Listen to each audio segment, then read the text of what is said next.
ಬಂದ್ರೆ ಅದು ಖುದ್ದಾಗಿ ಮಾಡಿದ್ರೆ ನಂಗಾಗಿತ್ತು ಅದು ಅಲ್ಲ ಶಂಕರ್ನಾಗ್ ಶಂಕರ್ನಾಗ್ 35 ವರ್ಷಗಳ ಹಿಂದೆ ಇದೇ ಮೆಟ್ರೋ ಟ್ರೈನ್ ಬಗ್ಗೆ ಪ್ರಸ್ತಾಪ ಮಾಡಿದ್ರು.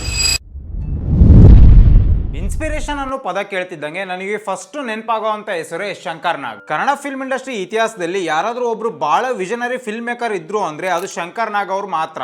ಆಕ್ಟ್ ಮಾಡಿದಂತ ಫಸ್ಟ್ ಫಿಲ್ಮ್ ನಲ್ಲಿ ಸಿಲ್ವರ್ ಪಿಕಾಕ್ ಅವಾರ್ಡ್ ನ ಗೆದ್ದಂತ ಇವರು ಇವತ್ತು ಎಲ್ಲರೂ ಓಡಾಡ್ತಿರುವಂತ ಮೆಟ್ರೋ ಪ್ಲಾನ್ ನ 1980ರಲ್ಲೇ ಗವರ್ಮೆಂಟ್ ಗೆ ಪ್ರಪೋಸ್ ಮಾಡಿದ್ರು. ತಮ್ಮ ಸ್ವಂತ ಬೆಳವಣಿಗೆ ಬಗ್ಗೆ ತಲೆ ಕೆಡಿಸ್ಕೊಳ್ಳದೆ ಎನಿ ಟೈಮ್ ಕನ್ನಡ ಫಿಲ್ಮ್ ಇಂಡಸ್ಟ್ರಿಯ ಬೆಳವಣಿಗೆ ಬಗ್ಗೆ ಯೋಚನೆ ಮಾಡ್ತಿದ್ದಂತ ಶಂಕರ್ ನಾಗ್ ಅವ್ರ ಲೈಫ್ ಎಲ್ಲ ಫಿಲ್ಮ್ ಮೇಕರಿಗೂ ಒಂದು ಇನ್ಸ್ಪಿರೇಷನ್ ಇದ್ದಂಗೆ. ಸೊ ಶಂಕರ್ ನಾಗ್ ಅವರ ಪರ್ಸನಾಲಿಟಿ ಹೇಗಿತ್ತು ಮತ್ತೆ ಅವ್ರ ಕರಿಯರ್ ಹೇಗಿತ್ತು, ಯಾಕೆ ಅವರು ಬರೀ 35 ವರ್ಷ ಇದ್ದಾಗ ಅಂತ ನಾನು ಈ ವಿಡಿಯೋದಾಗ ನಿಮಗೆ ಕ್ಲಿಯರ್ ಆಗಿ ಎಕ್ಸ್ಪ್ಲೇನ್ ಮಾಡ್ತೀನಿ. 1954 ನವೆಂಬರ್ 9ನೇ ತಾರೀಕು ಸದಾನಂದ ಮತ್ತೆ ಆನಂದಿ ಅವರ ಮಗ ಆಗಿ ಶಂಕರ್ ನಾಗ್ ಅವರು ಜನಿಸಿದ್ರು. ಇವರು ಹುಟ್ಟಿದ್ದು ಹೊನ್ನಾವರ ಬಳಿ ಇರುವಂತ ಮಲ್ಲಾಪುರದಲ್ಲಿ. ಇದು ಆವಾಗಿನ ಬಾಂಬೆ ಸ್ಟೇಟ್ ಗೆ ಸೇರ್ತಿತ್ತು. ಇವರಿಗೆ ಅನಂತ್ ನಾಗ್ ಮತ್ತೆ ಶ್ಯಾಮಲಾ ಅನ್ನೋ ಅಕ್ಕ ಮತ್ತೆ ಅಣ್ಣ ಇದ್ರು. ತಮ್ಮ ಅರ್ಲಿ ಎಜುಕೇಶನ್ ನ ಕರ್ನಾಟಕದಲ್ಲೇ ಮುಗಿಸಿದಂತ ಶಂಕರ್ ನಾಗ್ ಅವರು ಹೈಯರ್ ಎಜುಕೇಶನ್ ಗಾಗಿ ಮಹಾರಾಷ್ಟ್ರಕ್ಕೆ ಬಂದ್ರು. ಆಕ್ಚುಲಿ ಇವ್ರು ಇಲ್ಲಿಗೆ ಬಂದಿದ್ದು ಇವ್ರ ಲೈಫಿನ ಟರ್ನಿಂಗ್ ಪಾಯಿಂಟ್ ಅಂತಾನೆ ನಾವು ಹೇಳ್ಬೋದು. ಯಾಕಂದ್ರೆ ಇಲ್ಲಿ ಇವರಿಗೆ ಮರಾಠಿ ಥಿಯೇಟರ್ ಅಂದ್ರೆ ಮರಾಠಿ ನಾಟಕಗಳ ಬಗ್ಗೆ ಇಂಟ್ರೆಸ್ಟ್ ಬೆಳೀತು. ಸೊ ಪ್ರತಿದಿನ ಕಾಲೇಜ್ ನ ಮುಗಿಸಿ ಇವರು ಮರಾಠಿ ನಾಟಕಗಳನ್ನ ನೋಡೋಕೆ ಹೋಗ್ತಿದ್ರು. ಇಲ್ಲಿ ಇವರಿಗೆ ಆಕ್ಟಿಂಗ್ ಬಗ್ಗೆ ಒಂದು ಡೀಪ್ ಆಗಿರುವಂತ ಪ್ಯಾಷನ್ ಬೆಳೀತು. ನಾನು ಸ್ಟೇಜ್ ಮೇಲೆ ಎಲ್ಲ ಜನರು ಮೆಚ್ಕೊಳ್ಳೋ ಹಾಗೆ ಆಕ್ಟಿಂಗ್ ಮಾಡ್ಬೇಕಂತ ಒಂದು ಆಸೆ ಬಂತು. ಸೊ ಅಲ್ಲಿದ್ದವ್ರನ್ನೆಲ್ಲ ಪರಿಚಯ ಮಾಡ್ಕೊಂಡು ಶಂಕರ್ ನಾಗ್ ಅವರು ನಾಟಕ ಮಾಡ್ತಿದ್ದಂತ ಈ ಕಂಪ್ನಿಗೆ ಸೇರ್ಕೊಂಡ್ರು. ಸ್ಟಾರ್ಟಿಂಗ್ ಇವರು ಬ್ಯಾಕ್ ಸ್ಟೇಜ್ ವರ್ಕ್ ಗಳನ್ನ ಮಾಡ್ತಿದ್ರು. ನಿಧಾನಕ್ಕೆ ಕೆಲಸ ಮಾಡ್ತಾ ಮಾಡ್ತಾ ಇವರಿಗೆ ನಾಟಕಗಳಲ್ಲಿ ಆಕ್ಟಿಂಗ್ ಮಾಡುವಂತ ಚಾನ್ಸ್ ಕೂಡ ಸಿಕ್ತು. ಸೊ ಮುಂಬೈನಲ್ಲಿ ಇದೇ ತರ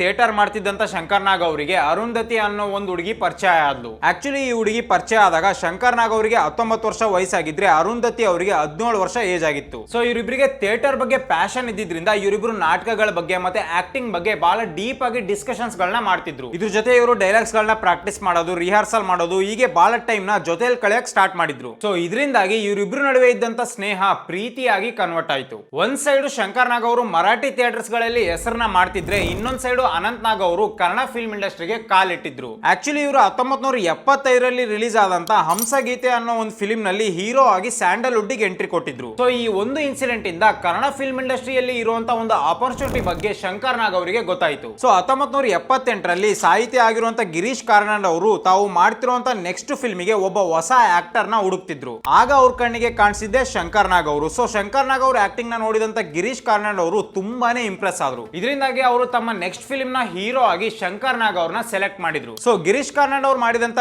ಈ ಒಂದಾನೊಂದು ಕಾಲದಲ್ಲಿ ಅನ್ನೋ ಫಿಲ್ಮು ಆಗಿನ ಕಾಲಕ್ಕೆ ಬಹಳ ಡಿಫ್ರೆಂಟ್ ಆಗಿರುವಂತ ಒಂದು ಫಿಲ್ಮ್ ಆಗಿತ್ತು. ಇದರಿಂದಾಗಿ ಈ ಫಿಲ್ಮು ಬಹಳ ಜನರಿಗೆ ಇಷ್ಟ ಆಗೋದ್ರ ಜೊತೆಗೆ ಕ್ರಿಟಿಕ್ಸ್ ಗಳಿಗೆ ಕೂಡ ತುಂಬಾನೇ ಇಷ್ಟ ಆಯಿತು. ಇನ್ನು ಈ ಫಿಲ್ಮ್ ನಲ್ಲಿ ಶಂಕರ್ ನಾಗ್ ಅವ್ರು ಮಾಡಿದಂತ ಅಮೇಜಿಂಗ್ ಆಕ್ಟಿಂಗ್ ನ ನೋಡಿ ಜನರು ತುಂಬಾನೇ ಹೊಗಳಿದ್ರು. ಇದರಿಂದಾಗಿ ಅವರಿಗೆ ತಾವು ಆಕ್ಟ್ ಮಾಡಿದಂತ ಫಸ್ಟ್ ಫಿಲ್ಮ್ ನಲ್ಲಿ ಇಂಟರ್ನ್ಯಾಷನಲ್ ಫಿಲ್ಮ್ ಫೆಸ್ಟಿವಲ್ ನಲ್ಲಿ ಸಿಲ್ವರ್ ಪಿಕಾಕ್ ಅವಾರ್ಡ್ ಸಿಕ್ತು. ಸೊ ಮಾಡಿದಂತ ಫಸ್ಟ್ ಫಿಲ್ಮ್ ನಲ್ಲೇ ಶಂಕರ್ ನಾಗ್ ಅವರು ಕರ್ನಾಟಕ ತುಂಬಾ ಫೇಮಸ್ ಆಗಿ ದೊಡ್ಡ ಹೆಸರನ್ನ ಮಾಡಿದ್ರು. ನೆಕ್ಸ್ಟ್ ಅವ್ರು ಮಾಡಿದಂತ ಆಟೋ ರಾಜ ಫಿಲ್ಮು ಸೂಪರ್ ಹಿಟ್ ಆಗಿ ಕರ್ನಾಟಕದಲ್ಲಿ ಒಂದು ಕಲ್ಚರಲ್ ರೆವಲ್ಯೂಷನ್ ನ ಸ್ಟಾರ್ಟ್ ಮಾಡ್ತು. ಇವತ್ತಿಗೂ ಕೂಡ ಆಟೋ ಡ್ರೈವರ್ಸ್ ಗಳು ತಮ್ಮ ಆಟೋ ಹಿಂದ್ಗಡೆ ಶಂಕರ್ ನಾಗ್ ಅವ್ರ ಫೋಟೋನ ಹಾಕೊಳ್ಳೋಕೆ ಈ ಫಿಲ್ಮೇ ಕಾರಣ. ಸೊ ಶಂಕರ್ ನಾಗ್ ಅವರಿಗೆ ಆಕ್ಟಿಂಗ್ ಮಾಡೋದ್ರ ಜೊತೆಗೆ ಕತೆ ಬರೆಯೋದು ಮತ್ತೆ ಡೈರೆಕ್ಷನ್ ಮಾಡೋದು ಅಂದ್ರೆ ತುಂಬಾನೇ ಇಷ್ಟ ಆಯಿತು. ಇದರಿಂದಾಗಿ 1980ರಲ್ಲಿ ಇವರು ಫಸ್ಟ್ ಟೈಮ್ ಡೈರೆಕ್ಟ್ ಮಾಡಿದಂತ ಮಿಂಚಿನ ಓಟೋ ಅನ್ನೋ ಫಿಲ್ಮು ರಿಲೀಸ್ ಆಯಿತು. ಈ ಒಂದು ಫಿಲ್ಮು ಬರೋಬ್ಬರಿ 7 ಕರ್ನಾಟಕ ಸ್ಟೇಟ್ ಅವಾರ್ಡ್ಸ್ ಗಳನ್ನ ಗೆಲ್ತು. ಸೊ ಇದರಿಂದಾಗಿ ಇಂಡಸ್ಟ್ರಿ ಒಳಗಡೆ ಇರೋರಿಗೆ ಮತ್ತೆ ಕಾಮನ್ ಜನಗಳಿಗೆ ಶಂಕರ್ ನಾಗ್ ಅವರು ಎಂತ ಅದ್ಭುತವಾದ ಡೈರೆಕ್ಟರ್ ಅನ್ನೋ ಒಂದು ವಿಷಯ ಗೊತ್ತಾಯ್ತು. ಇದೇ ತರ ಕಂಟಿನ್ಯೂಸ್ಲಿ ಹಿಟ್ ಫಿಲ್ಮ್ಸ್ ಗಳನ್ನ ಕೊಡ್ತಾ ಕೊಡ್ತಾ ಶಂಕರ್ ನಾಗ್ ಅವರು ಕರ್ನಾಟಕದ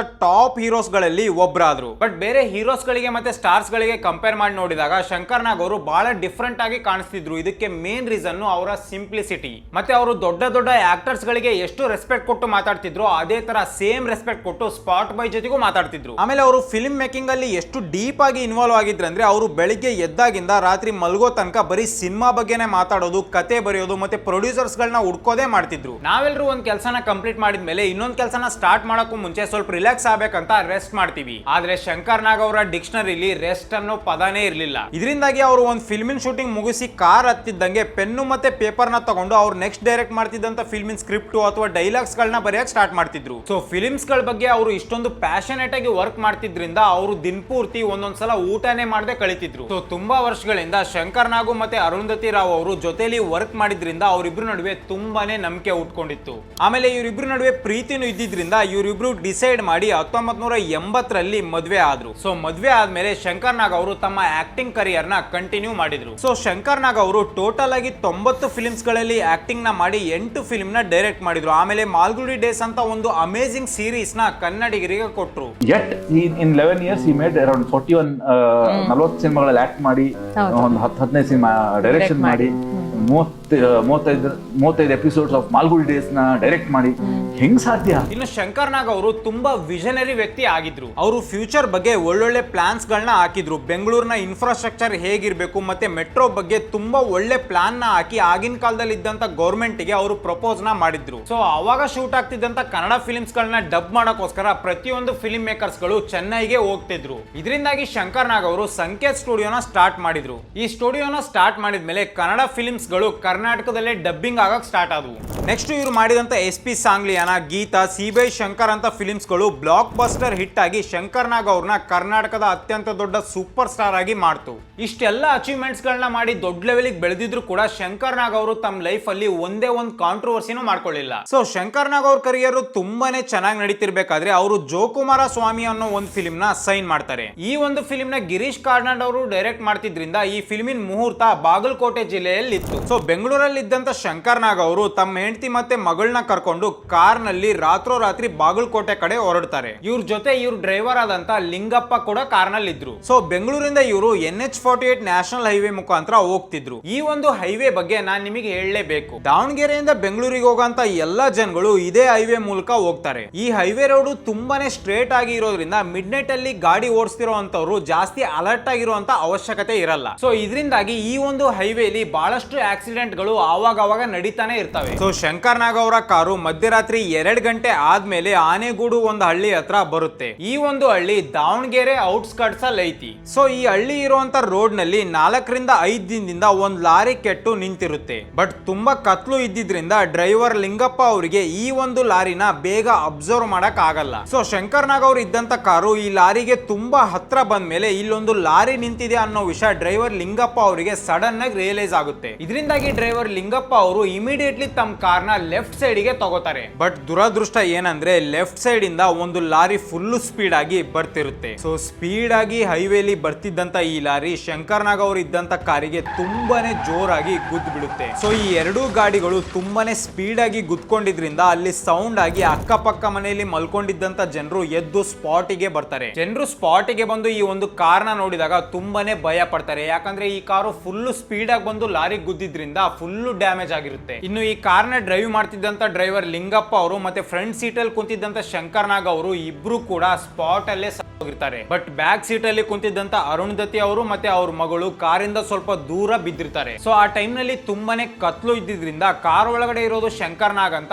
ಯಾರಿಗೂ ಗೊತ್ತಾಗಲ್ಲ. ಸೊ ಅರುಣಧತಿ ಅವರು ಎದ್ದು ನಾನು ಶಂಕರ್ ನಾಗ್ ಅವ್ರ ವೈಫ್, ಶಂಕರ್ ಎಲ್ಲಿ ಅಂತ ಕೇಳಿದಾಗ್ಲೇ ಜನರಿಗೆ ಆಕ್ಸಿಡೆಂಟ್ ಆಗಿರೋದು ಶಂಕರ್ ನಾಗಿಗೆ ಅಂತ ಗೊತ್ತಾಗೋದು. ಸೊ ಅಲ್ಲಿದ್ದಂತ ಜನಗಳು ಟೈಮ್ ನ ವೇಸ್ಟ್ ಮಾಡ್ಲಿಲ್ದಂಗೆ ಅರುಣಧತಿ ಮತ್ತೆ ಅವ್ರ ಮಗಳನ್ನ ಕರ್ಕೊಂಡು ಹೋಗಿ ಹಾಸ್ಪಿಟಲ್ ಗೆ ಸೇರಿಸ್ತಾರೆ. ಬಟ್ ಕಾರು ತುಂಬಾ ಜೋರಾಗಿ ಲಾರಿಗೆ ಡಿಕ್ಕಿ ಹೊಡೆದಿದ್ರಿಂದ ಶಂಕರ್ ನಾಗು ಮತ್ತೆ ಲಿಂಗಪ್ಪ ಅವರು ಸ್ಪಾಟ್ ಅಲ್ಲೇ ನೆಕ್ಸ್ಟ್ ಈ ಆಕ್ಸಿಡೆಂಟ್ ನ್ಯೂಸ್ ಎಲ್ಲ ಕಡೆ ಹಬ್ತಿದ್ದಂಗೆ ಬಹಳಷ್ಟು ಜನ ಈ ಆಕ್ಸಿಡೆಂಟ್ ನ ಮಾಡಿಸಿದ್ದು ರಾಜ್ಕುಮಾರ್ ಅವರೇ ಅಂತ ಅಲಿಗೇಷನ್ಸ್ ಗಳನ್ನ ಮಾಡಕ್ ಸ್ಟಾರ್ಟ್ ಮಾಡ್ತಾರೆ. ಇದಕ್ಕೆ ಮೇನ್ ರೀಸನ್ ಏನಂದ್ರೆ ಶಂಕರ್ ನಾಗ್ ಅವರು ಇಂಡಸ್ಟ್ರಿಲಿ ಬಹಳ ಸ್ಪೀಡ್ ಆಗಿ ಬೆಳೀತಿದ್ರು. ಈ ಒಂದು ವಿಷಯ ರಾಜ್ಕುಮಾರ್ ಅವರಿಗೆ ಇಷ್ಟ ಇರಲಿಲ್ಲ ಅಂತ ಬಹಳಷ್ಟು ಜನ ಅಲಿಗೇಷನ್ಸ್ ಗಳನ್ನ ಮಾಡಿದ್ರು. ಬಟ್ ರಿಯಾಲಿಟಿ ಏನಂದ್ರೆ ಈ ಅಲಿಗೇಷನ್ಸ್ ಗಳನ್ನ ಪ್ರೂಫ್ ಮಾಡೋಕೆ ಯಾವುದೇ ತರದ ಎವಿಡೆನ್ಸ್ ಗಳು ಇಲ್ಲ. ಯಾಕಂದ್ರೆ ರಾಜ್ಕುಮಾರ್ ಅವರು ಸ್ಟಾರ್ಟಿಂಗ್ ನಿಂದಾನೇ ಶಂಕರ್ ನಾಗ್ ಅವ್ರ ಜೊತೆ ವರ್ಕ್ ಮಾಡೋದಷ್ಟೇ ಅಲ್ಲದೆ ಅವ್ರನ್ನ ಮತ್ತೆ ಅವ್ರ ಪರ್ಸನಾಲಿಟಿನ ತುಂಬಾನೇ ಹೊಗಳ್ತಿದ್ರು. ಇದಕ್ಕೆ ಬೆಸ್ಟ್ ಎಕ್ಸಾಂಪಲ್ ಅಂದ್ರೆ ಈ ಒಂದು ವಿಡಿಯೋ.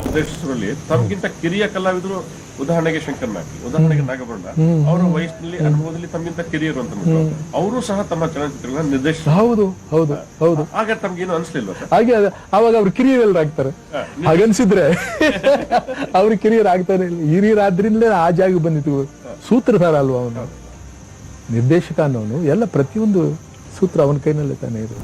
ಸೊ ಶಂಕರ್ ನಾಗ್ ಅವರು ಆಕ್ಸಿಡೆಂಟ್ ಆಗಿದ್ದಂತ ಜಾಗ ನಾನಿರುವಂತ ಒಂದು ಡಿಸ್ಟಿಕ್ ಹತ್ರನೇ ಇರೋದ್ರಿಂದ ನಾನು ನಿಮಗೆ ಇವತ್ತು ಸ್ಪಾಟಿಗೆ ಹೋಗಿ ಆ ಜಾಗ ಯಾವ ತರ ಇದೆ ಅಂತ ತೋರಿಸ್ತೀನಿ. ಸೊ ನಿಮ್ಮೆಲ್ಲರಿಗೂ ನಾನು ಆಲ್ರೆಡಿ ಹೇಳಿದಂಗೆ ನಾವೀಗ ಶಂಕರ್ ನಾಗ್ ಅವರು ಇರೋಂತ ಅಂದ್ರೆ ಅವ್ರಿಗೆ ಆಕ್ಸಿಡೆಂಟ್ ಆಗಿರೋಂಥ ಸ್ಪಾಟ್ ಅಲ್ಲಿ ಇದೀವಿ. ಸೊ ಈ ಊರಲ್ಲಿ ನಾವಿವತ್ತು ಒಬ್ರನ್ನ ಮಾತಾಡ್ಸೋಣ. ಇವರು ಆಕ್ಚುಲಿ ಆ ಟೈಮಲ್ಲಿ ಅಂದ್ರೆ ಆ ಆಕ್ಸಿಡೆಂಟ್ ಆಗಿರುವಂಥ ಇನ್ಸಿಡೆಂಟ್ ಏನು ನಡೀತು ಆ ಒಂದು ಟೈಮ್ನಲ್ಲಿ ಇಲ್ಲೇ ಇದ್ರು. ಸರ್ ನಿಮ್ಮ ಹೆಸರು? ನಮ್ಮ ಹೆಸರು ನಾಗರಾಜ್ ಅಂತಂದು, ಇದೇ ಊರಿನ ಗ್ರಾಮಸ್ಥರು. ನಾವು ಹೊಲದಲ್ಲಿದ್ವಿ, ದಸರಾ ಮುಗಿಸ್ಕೊಂಡು ಬರ್ತಾ ಇಲ್ಲೊಂದು ಲಾರಿ ಟ್ರಾನ್ಸ್ಫಾರ್ಮರ್ ಪೆಟ್ಟಿಗೆ ಇದು ಒಂದು ನಿಂತು 15 ದಿವಸ ಮೇಲೆ ಆಯ್ತು. ಕಾರ್ನರು ಒಂದು ನೈಟು ಬೆಳಗಿನ ಜಾವ 4:15 ಸುಮಾರಿನಾಗ ಬಂದು ಅದೇ ಲಾರಿಗೆ ಹೊಡೆದು ಅವ್ರದ್ದು ಶಂಕರ್ನಾಗನ ಕುತ್ತಿಗೆ ಮ್ಯಾಗ ಇದಾಗಿತ್ತು. ಡ್ರೈವರ್ ಒಂದ್ ಸ್ವಲ್ಪ ಇದಾಗಿತ್ತು. ಅವ್ರ ಹೆಂಡತಿ ಮಗು ಇದ್ರು. ಅವ್ರಿಗೆ ಏನಾಗಿದ್ದಿಲ್ಲ ತೊಂದ್ರೆ. ಅದು ಇಲ್ಲೇ ಬಂದು ಬಹಳ ದಿವಸ ಇದಾಗಿತ್ತು ರೀ ಅದು. ಸರ್ ಅಂದ್ರೆ ಅವತ್ತು ಅಂದ್ರೆ ಎಷ್ಟು ಜನ ಸೇರಿದ್ರಿ ಇಲ್ಲಿ? ಬೆಳಗ್ಗೆ ಮುಂಜಾನೆ ಆಗಿತ್ತಲ್ಲ, ಜನ ಅವ್ರ ಇವ್ರು ಯಾರ್ಯಾರು ಇವ್ರೆಲ್ಲ ಯಾರು ಬರ್ತಿದ್ದಲ್ರಿ, ಎಲ್ಲ ನೈಟೇ ಬಂದು ಎಲ್ಲ ಹೋಗ್ತಿದ್ರು. ಬಂದು ಆಮೇಲೆ ಸಾವಿರಾರು ಜನ ಸೇರ್ಕೊಂಡ್ರಿ ಇಲ್ಲಿ. ಅಂದ್ರೆ ಬಹಳ ಜನ ನೆಕ್ಸ್ಟ್ ದಿನ ಬಹಳ ಜನ ಬಂದ್ರು. ಎಲ್ಲ ಅವ್ರು ನೈಟೇ ಎಲ್ಲ ಫಿಲಮ್ ಆಕ್ಟ್ರೆಸ್ಗಳು ಅಷ್ಟು ನೈಟೇ, ಯಾಕಂದ್ರೆ ಜನದ ದಾಂಡ್ಲಕತಿ ಅಂದು ಎಲ್ಲ ನೈಟೇ ಬಂದು. ಅವ್ರ ಕಾರ್ ನೋಡಿದ್ರ ಡಿಕ್ಕಿ ಹೊಡೆದ ಹೆಂಗಾಗಿತ್ತು ಅಂತ? ಯಾವ ತರ ಸಿಚುವೇಶನ್? ಅದು ಓಪನ್ ಆಗಿತ್ತು, ಫುಲ್ ಕಾರ್ ಪೂರಾ ಓಪನ್ ಆಗಿ ಇದು ಕೊಯ್ದು ಇದು ಹಿಂದೆ ಹೋಗಿತ್ತು ತಲೆ. ಅಂದ್ರೆ ಬಹಳ ಕೆಟ್ಟದಾಗಿ ಬಹಳ ಇದಾಗಿ ಏನೇ ಪಾಪ ಎಲ್ಲ ಇದಾಗಿದೆ, ಪೂರಾ ಡ್ಯಾಮೇಜ್ ಆಗಿ ಇದಾಗಿತ್ತು. ಅಂದ್ರೆ ಕಾರ್ ನಿಂತಿತ್ತ ಸರ್? ಅದು ಇಲ್ಲೇ ನಿಂತಿತ್ತು. ಎಷ್ಟು 15 ದಿನ ನಿಂತಿತ್ತು ಅಂತಾರೆ? ಇಲ್ಲ ಒಂದು 8-10 ದಿವಸ ಇತ್ತು ರೀ. ಆಮೇಲೆ ಅವ್ರು ತಗೊಂಡ್ ಹೋದ್ರು. ಅವ್ರ ಸ್ಮಾರಕ ಇಲ್ಲಿ ಒಂದು ಇದು ಮಾಡಕ್ಕಂತ ಮಾಡಿದ್ರು. ಅದಕ್ಕೆ ಗ್ರಾಂಟ್ ಕೊಡ್ಲಿಲ್ಲ, ವಾಪಸ್ ಇದು ಮಾಡಿದ್ರು. ಶಂಕರ್ನ ಸ್ಮಾರಕ ಅಂತಂದು ಇಲ್ಲಿ ಮಾಡಿದ್ರು. ಅದೇ ಸರ್. ನೀವೇನ್ ಮಾಡ್ತಿದ್ವಿ ಆ ಏಜ್ ಅಲ್ಲಿ? ಎಷ್ಟು ಏಜ್ ಇತ್ತು ಅಂದ್ರೆ ನೀವು? 23 ಅಲ್ಲ, ಸ್ಕೂಲ್ ಬಿಟ್ಟಿದ್ವಿ ರೀ. ಬಿಟ್ಟಾದ್ಮೇಲೆ ಇದು ಮಾಡಿದ್ವಿ. ಅವರು ಬಹಳ ಅವಾಗ ನಿಮ್ಗೆ ಗೊತ್ತಿತ್ತ ಶಂಕರ್ನಾಗ ಯಾರಂತ? ಎಲ್ಲ ಗೊತ್ತ್ರಿ. ಅಂದ್ರೆ ಈಗ ಈ ಮನೆಯವ್ರದ್ದು ಇದು ಯಾವ್ದ್ರ ಗೊತ್ತರ, ಇದು ಶಿಬೆ ಶಂಕರ್ದಕ್ಕೆ ಇವ್ರವ 2 ಲಾರಿ ಕೊಟ್ಟದ್ರಿ. ಅವ್ರ ಮಗಳ ಸಿಚುವೇಶನ್ ಸಣ್ಣದು ಇಲ್ಲಿ ಅವ್ರ ಮನೆಗೆ ಕರ್ಕೊಂಡು ಹೋಗಿ ಹಾಲು ಪಾಲು ಎಲ್ಲ ಕುಡಿಸಿ ಆಯಮ್ಮು ಏನಾಗಿರ್ಲಿಲ್ಲ. ಈ ಡ್ರೈವರು ಇವ್ರು ಇಬ್ಬರು ಸ್ಪಾಟ್. ಅಂದ್ರೆ ಅವರು ಬಹಳ ಈಗ ಇದ್ದಿದ್ರೆ ಅವರು ಬಹಳ ದೊಡ್ಡ ಅವ್ರ ಅಣ್ಣಾರ್ಗಿನೂ ಬಾರಿ ದೊಡ್ಡವರಾಗ್ಯಾರ್ರಿ. ಭಾಳ ಅವ್ರು ಅವಾಗ ರಾಜ್ಕುಮಾರ್ ಯಾರು ಇಲ್ಲಿ ಯಾರು ಆಗ್ಲೊತ್ತಿ ಯಾರು ಬರ್ತದಲ್ರಿ ಫಿಲಮ್ ಆಕ್ಟರ್ಸ್ ಎಲ್ಲ ನೈಟೇ ಬಂದು ಹೋಗಾರ. ಅವ್ರು ಬಾಗಲಕೋಟೆಗೆ ಹೋಗ್ತಿದ್ರ ಅಂತ ಅಣ್ಣ. ಅದೇ ಯಾವ್ದು ಕಿಂದರ್ಜಿಗಿ ಅದೇ ಅದ್ರ ಯಾವ್ದೋ ಹೆಸರು ಅದನ್ನ ಶೂಟಿಂಗ್ ಜೋಕುಮಾರಸ್ವಾಮಿ ಶೂಟಿಂಗಿಗೆ ಹೋಗ್ತಾ ಇದ್ರು. ದಸರಾದಾಗ ಎಲ್ಲರೂ ನೋಡ್ಕೊಂಡು ಎಲ್ಲರಿಗೂ ಆಯ್ ಬಾಯ್ ಅಂತ ಹೇಳಿ ಬೆಳಗಿನ ಜಾವ ಬಂದು ಇಲ್ಲಿ ಇದು ಮಾಡಿರೋರು. ಅಂದ್ರೆ ಅದು ಒಂಥರ ವಿಚಿತ್ರ ಅಂತಾನೆ ಹೇಳ್ಬೋದು. ವಿಚಿತ್ರನೇ ಅದು ಒಂದೇನಪ್ಪ ಅಂದ್ರೆ ಅದು ಖುದ್ದಾಗಿ ಮಾಡಿದಾರ ನಂಗಾಗಿತ್ತು. ಅದು ಅಲ್ಲ ಹಂಗಾಗಿತ್ತು. ಬಹಳ ಜನ ಹೇಳ್ತಾರ ಆತರ, ಬಟ್ ರಿಯಾಲಿಟಿಗೆ ಆತರ ಯಾವ ಎವಿಡೆನ್ಸ್ ಗಳು ಇಲ್ಲ. ಪಾಪ ಅದು ನಿಂತಿರೋ ಲಾರಿಗಳು ಬಂದವರು ಅಚಾನಕ್ ಅದು ಬೆಳಗಿನ ಜಾವ ಆಗಿರೋದ್ರಿಂದ ಬಹಳ ಇದಾಗಿ ಅದು ಗೊತ್ತಾದ್ಮೇಲೆ ಇವರೇ ಅಂತ ಗೊತ್ತಾಗಿರೋದು. ಅಂದ್ರೆ ಅದು 2-3 ದಿನದಿಂದ ನಿಂತಿತ್ತು ಲಾರಿ ಇಲ್ಲೇ ಅಂತ ಹೇಳ್ತಾರೆ. ವಾರ ನಿಂತಿತ್ತು. ಅದು ಕೆಟ್ಟು ನಿಂತಿತ್ತು. ದೊಡ್ಡದು ಇದು ಟ್ರಾನ್ಸ್ಫಾರ್ಮರ್ ಪೆಟ್ಟಿಗೆ ದೊಡ್ಡದು ಅಂದ್ರೆ ಇಲ್ಲಿಂದ ಅಲ್ಲಿ ಮಟ್ಟ ಇತ್ತು ಅದು. ಅದು ಮತ್ತೊಂದು ಬೇರೆ ಕ್ರೇನ್ ತಗೊಂಬಂದು ಜಕ್ಷನ್. ಅಂದ್ರೂ ಬಹಳ ವಿಚಿತ್ರ ಅಣ್ಣ ಆತರ ಆಗೋದು. ಅದು ಒಂದು 15 ದಿವಸ ಮುಂಚೆ ಒಬ್ರು ಬಂದು ಅವರು ಎಲ್ಲ ವಿಡಿಯೋ ಮಾಡ್ಕೊಂಡು ಹೋಗಿ. ನ್ಯೂಸ್ ಚಾನಲ್ ಚಾನಲ್ ಅಂತ ಗೊತ್ತಿಲ್ಲ. ನಾವು ಹಿಂಗೆ ಆಕಡೆ ಹಿಡ್ಕೊಂಡು ಹೋಗ್ತಾರ, ಅವ್ರು ಇದನ್ನ ಕೊಡ್ತಿದ್ರ ಬರ್ತಿರ್ತಾರ್ರಿ. ಅವ್ರ ಹೆಸರು ಮೇಲೆ ಇಲ್ಲೊಂದು ಕಾಲೇಜು ಓಪನ್ ಮಾಡಕ್ಕಂತಂದು ಎಲ್ಲ ಇದು ಮಾಡಿದ್ರು. ಅದು ಗ್ರಾಂಟ್ ಕೊಡ್ಲಿಲ್ಲ. ಅದಾದ್ಮೇಲೆ ಇವರೇ ಸ್ವಂತ ಇದನ್ನ ಮಾಡ್ಕೊಂಡು. ದಾವಣಗೆರೆಯಿಂದ ಎಷ್ಟು ದೂರ ಆಗುತ್ತೆ? 18 ಕಿಲೋಮೀಟರ್. ಅವ್ರು ಆ ಕಡೆಯಿಂದಾನೆ ಹೊಂಟಿದ್ರಲ್ಲ ಬಾಗಲಕೋಟೆಯಿಂದ? ಅದೇ ಅಣ್ಣ, ಇದು ಓವರಾಲ್ ಆಗಿ ಅವ್ರದ್ದು ಏನಂದ್ರೆ ನಾವು 1 ವಾರದಿಂದ ಅವ್ರ ಬಗ್ಗೆ ರಿಸರ್ಚ್ ಮಾಡಕತ್ತೀವಿ. ಅವ್ರು ತೆಗ್ದಿರೋ ಫಿಲ್ಮ್ ಆಗ್ಲಿ ಎಲ್ಲ ದೊಡ್ಡ ಲೆವೆಲ್ಗೆ ಅವ್ರು ಬೆಳಿತಿದ್ರು. ಅವರು ಇದನ್ನ ಮುಗಿಸ್ಕೊಂಡು ಫಿಲಮ್ ಶೂಟಿಂಗಿಗೆ ಹೋದಾಗಲೇ ಅದು ಆಗಿರೋದು. ಬರೀ 35 ವರ್ಷ ಬದುಕಿದ್ರು ಕೂಡ ಶಂಕರ್ ನಾಗ್ ಅವರು ಬಹಳ ದೊಡ್ಡ ದೊಡ್ಡ ಸಾಧನೆಗಳನ್ನ ಅವ್ರ ಲೈಫ್ ಅಲ್ಲಿ ಮಾಡಿದ್ರು. ಇನ್ನು ಶಂಕರ್ ನಾಗ್ ಅವ್ರು ಏನಾದ್ರು ಇವತ್ತಿನ ತನಕ ಬದುಕಿದ್ರು ಅಂದ್ರೆ ಕನ್ನಡ ಫಿಲ್ಮ್ ಇಂಡಸ್ಟ್ರಿಗೆ ಇವತ್ತು ಬಂದಿರೋಂತ ಈ ಒಂದು ಕೆಟ್ಟ ಪರಿಸ್ಥಿತಿ ಯಾವತ್ತೂ ಬರ್ತಿರ್ಲಿಲ್ಲ. ಸೊ ಶಂಕರ್ ನಾಗ್ ಅವರ ಈ ಒಂದು ಲೈಫ್ ಸ್ಟೋರಿನ ನೋಡಿದಾಗ ನಾವು ಎಷ್ಟು ವರ್ಷ ಬದುಕ್ತೀವಿ ಅನ್ನೋದು ಮುಖ್ಯ ಆಗಲ್ಲ, ನಾವು ಯಾವ ರೀತಿ ಬದುಕ್ತೀವಿ ಅನ್ನೋದು ಮುಖ್ಯ ಆಗುತ್ತೆ ಅನ್ನೋ ಒಂದು ವಿಷಯ ನನಗಂತೂ ಕ್ಲಿಯರ್ ಆಗಿ ಗೊತ್ತಾಯ್ತು. ಇನ್ನು ಶಂಕರ್ ನಾಗ್ ಅವರ ಸಾವಿನ ನಂತರ ಅವ್ರ ಹೆಂಡತಿ ಅರುಂಧತಿ ಅವರು ತಮ್ಮ ಗಂಡನ ನೆನಪಿಗಾಗಿ ರಂಗಶಂಕರ ಅನ್ನೋ ಒಂದು ನಾಟಕ ಮಂದಿರನ 2004ರಲ್ಲಿ ಕಟ್ಟಿದ್ರು. ಸೊ ಶಂಕರ್ ನಾಗ್ ಅವರು ಇವತ್ತು ನಮ್ಮ ಜೊತೆ ಇಲ್ಲ ಅಂದ್ರೂ ಕೂಡ ಅವರ ವಿಚಾರಗಳು ಇವತ್ತಿಗೂ ಕೂಡ ಪ್ರತಿಯೊಬ್ಬ ಕನ್ನಡಿಗರ ಮನಸ್ಸಿನಲ್ಲಿದ್ದಾವೆ. ಬಟ್ ಎಲ್ರಿಗೂ ದುಃಖ ಆಗುವಂತ ವಿಷಯ ಏನಂದ್ರೆ ಶಂಕರ್ ನಾಗ್ ಅವರೇ ಎಲ್ಲರಿಗಿಂತ ಮೊದಲು ಮೆಟ್ರೋ ಪ್ಲಾನ್ ನ ಪ್ರಪೋಸ್ ಮಾಡಿದ್ರು ಕೂಡ ನಮ್ಮ ನಾಲಾಯಕ ರಾಜಕಾರಣಿಗಳ ಕೈಲೇ ಮೆಟ್ರೋಗೆ ಶಂಕರ್ ನಾಗ್ ಅವ್ರ ಹೆಸರನ್ನ ಇಕ್ಕಕ್ಕೆ ಆಗಲಿಲ್ಲ. ಸಿನಿಮಾ ಇಂಡಸ್ಟ್ರಿಗೆ ತುಂಬ ಕೊಡುಗೆ ಕೊಟ್ಟು ಹೋದ. ಅವನು ಬದುಕಿದ್ದ ಚಿಕ್ಕ ಕಾಲಾವಧಿಯಲ್ಲಿ ಕನ್ನಡ ಇಂಡಸ್ಟ್ರಿ ಸೇವೆ ಮಾಡಿದ್ದಾನೆ. ಇನ್ನು ಅವನಿಗೆ 36 ವರ್ಷ ತುಂಬಿರಲಿಲ್ಲ ಅವನು ಹೋದಾಗ. ತುಂಬ ಕನಸುಗಳನ್ನು ಇಟ್ಕೊಂಡಿದ್ದ ಕರ್ನಾಟಕಕ್ಕಾಗಿ. ನನಗೆ ನೆನಪಿದೆ, ಮೆಟ್ರೋ ರೈಲ್ ಮಾಡಬೇಕು ಅಂತ ಒಂದು ಕನಸು. ಅದು ಅಂಡರ್ಗ್ರೌಂಡ್ ಆಗಬೇಕು. ಅದಕ್ಕಾಗಿ ಅವನು ಬೊಮ್ಮಾಯಿ ಅವ್ರ ಜೊತೆ, ಸೀನಿಯರ್ ಬೊಮ್ಮಾಯಿ SR ಬೊಮ್ಮಾಯಿ ಜೊತೆ ಲಂಡನ್ಗೆ ಹೋದ. ಯಾಕೆ? ಅಲ್ಲಿ ಮೆಟ್ರೋ ರೈಲ್ನವ್ರ ಜೊತೆ ಮಾತಾಡೋಕ್ಕೆ. ಆವಾಗ ಅವನು ಸ್ವತಃ ಖರ್ಚು ಮಾಡ್ಕೊಂಡು ಹೋಗಿದ್ದು. ನಾನು ಅವ್ನು ಕೇಳಿದೆ, ಏನು ನಿನ್ನ ಹತ್ರ ಹಣ ಜಾಸ್ತಿ ಆಗಿದೆಯಾ, ನೀನು ಯಾಕೆ ಖರ್ಚು ಮಾಡ್ಕೊಂಡು ಹೋಗ್ತೀಯಾ? ಅವನು ನನಗೆ ಒಂದೇ ಉತ್ತರ ಕೊಟ್ಟ, ನಾನು ಸಂಪಾದನೆ ಮಾಡಿರೋ ಹೆಸರು, ನಾನಿವತ್ತೇನಿದ್ದೀನೋ ಅದು ಈ ನಾಡಿಂದ, ಈ ಸಿನಿಮಾ ಇಂಡಸ್ಟ್ರಿಯಿಂದ, ಕರ್ನಾಟಕಕ್ಕೋಸ್ಕರ, ಬೆಂಗಳೂರಿಗೋಸ್ಕರ ನಾನು ಇಷ್ಟು ಮಾಡೋಕ್ಕಾಗಲ್ವಾ? ಸ್ವಂತ ಟಿಕೆಟ್ ಕೊಂಡ್ಕೊಂಡು ನಾನು ಲಂಡನ್ಗೆ ಹೋಗೋಕ್ಕೂ ಆಗಲ್ವಾ ಅಂತ ಒಂದು ಮಾತು ಹೇಳ್ದ.